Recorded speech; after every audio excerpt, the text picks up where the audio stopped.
Good morning, everybody. Welcome to another Daily Market Report brought to you by Mike Bjork. Today is Hump Day. It's Wednesday, July 24th. Hope your day is going well so far. We do got a couple items here on the economic calendar, so let's jump right into it. We'll start off with the market manufacturing PMI flash for the month of July. Both of these next two are going to be from market PMI flash indexes. We've got the manufacturing services, so the manufacturing we'll start off with. And on these indexes, both of them, anything above 50 is considered expansion, anything below is contraction. So as you can see, we're on the verge of contraction here as it drops from 50.6 in June down to 50 right on the edge.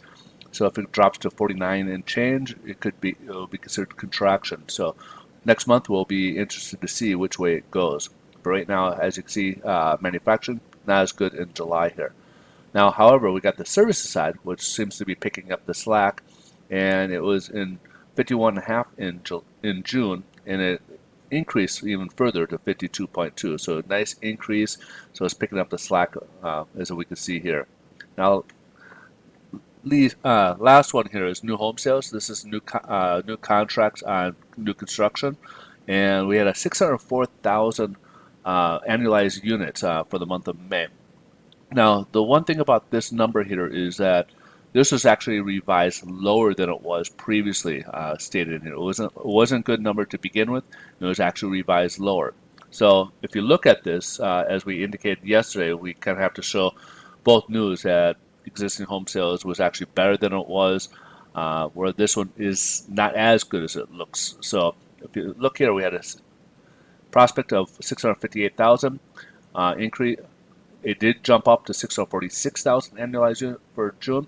The reason I'm saying is that because this was revised lower, it shows a 7% increase. However, if you didn't take the revision into account, it would be about 3.2%.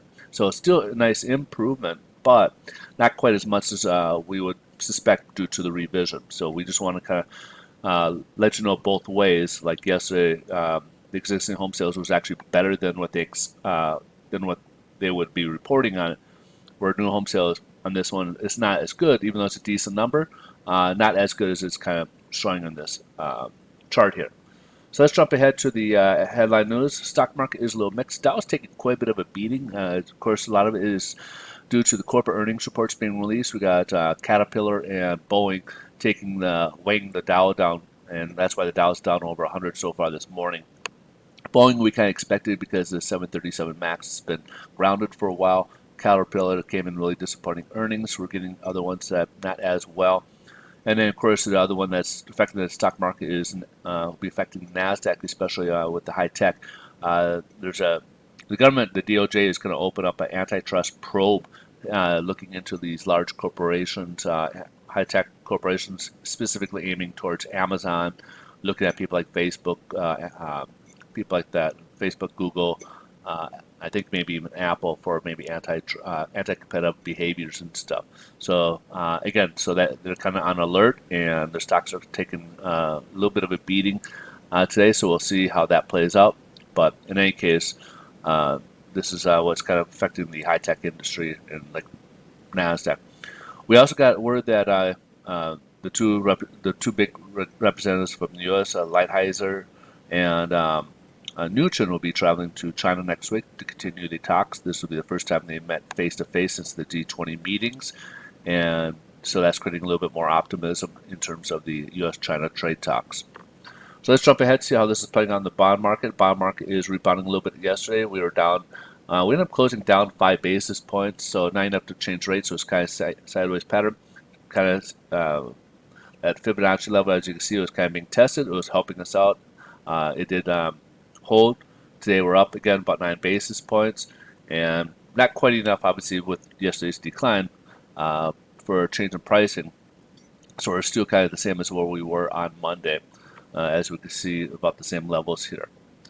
So let's kind of float over to here to yields. Yesterday it was kind of funny. It was we were right up at the line here at the Fibonacci level yesterday, or 25-day moving day yesterday, and then kind of like last moment, late in the day, it closed upwards to about the 2.07.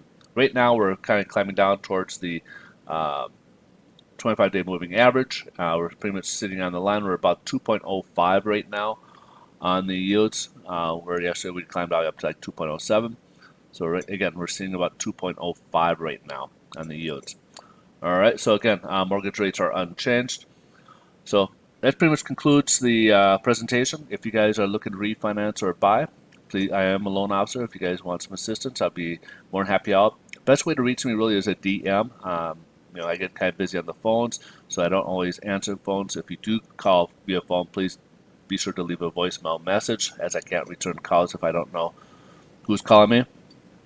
We do serve all 50 states. We are home to 2 proprietary loans, the all-in-one loan as well as the home-funded loan. We have some great loan jumbo products, conventional loans, FHA, VA, USDA, and we got some great niche loans, some specifically for investors, real estate investors. We got bank statement loan programs, which are fantastic for self-employed borrowers, and we also got foreign national loans. So, again, if you're looking to refinance or buy, please reach out. I'd love to be able to help you out. You guys have a great rest of your day. Thanks so much for watching. I'll catch you guys tomorrow. Bye-bye.